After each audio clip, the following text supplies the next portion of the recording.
ध्यान हमेशा लक्ष्य पर केंद्रित रखें। गौतम बुद्ध की शिक्षाप्रद कहानी। ध्यान का महत्व हमारे जीवन में बहुत अधिक है। महात्मा बुद्ध की एक प्रेरक घटना से जुड़ी कहानी हमें यह समझाती है कि कैसे सही फोकस और समर्पण से जीवन को सफलता की ऊंचाइयों तक ले जाया जा सकता है। हमेशा अपने लक्ष्य पर केंद्रित रहें। एक समय की बात है, महात्मा बुद्ध अपने शिष्यों के साथ उपदेश देने के लिए दूसरे नगर में जा रहे थे। काफी दूर चलने के बाद सभी शिष्य थक गए और उन्होंने फिर महात्मा जी से कहा, गुरुजी, यदि आपकी अनुमति हो तो कहीं रुककर कुछ देर आराम कर लें। महात्मा ने कहा, वत्स, हम कोई उपयुक्त स्थान ढूंढेंगे और वहीं विश्राम करेंगे। कुछ देर चलने पर उन्हें खेत दिखाई दिया। खेत में एक छोटा लड़का और एक बूढ़ा आदमी जुताई कर रहे थे। महात्मा ने बूढ़े व्यक्ति से पूछा, हे सज्जन, क्या हम यहाँ कुछ देर आराम कर सकते हैं?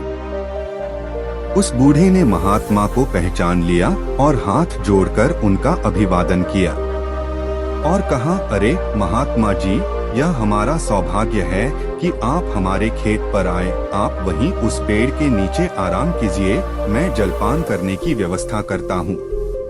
तब महात्मा जी ने कहा, हे सज्जन, आप अपना काम पूरा करें, हमें कुछ नहीं चाहिए।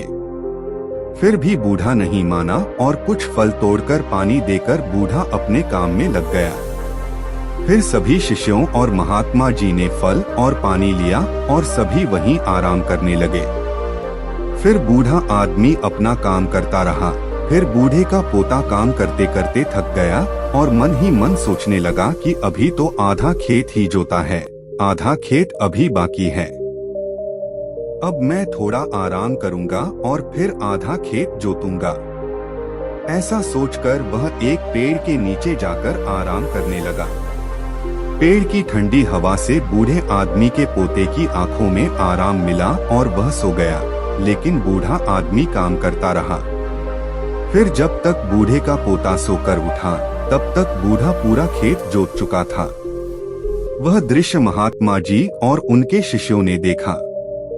तब उनके शिष्य ने महात्मा जी से कहा, हे गुरुजी, इस बूढ़े व्यक्ति ने इतना बूढ़ा होने के बावजूद बिना आराम किए पूरा खेत जोत लिया और दूसरी ओर उसका पोता इससे छोटा होने के बावजूद भी आधा खेत जोतकर आराम करने लगा।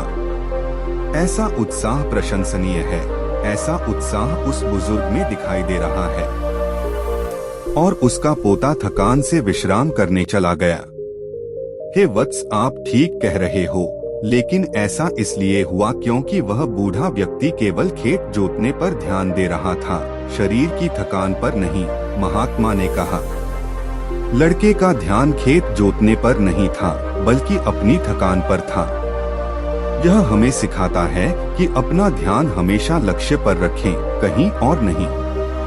इतना कहकर महात्मा जी और उनके शिष्यों ने बूढ़े को नमस्कार किया और अपने रास्ते चले गए। इस कहानी से हमने सफल जीवन के लिए ध्यान और समर्पण के महत्व को देखा। यह हमें याद दिलाता है कि अपने लक्ष्यों को प्राप्त करने के लिए हमें समय समय पर आराम करने की आवश्यकता है, लेकिन इसका मतलब यह नहीं है कि हमें अपने काम में आलसी होने की अनुमति है।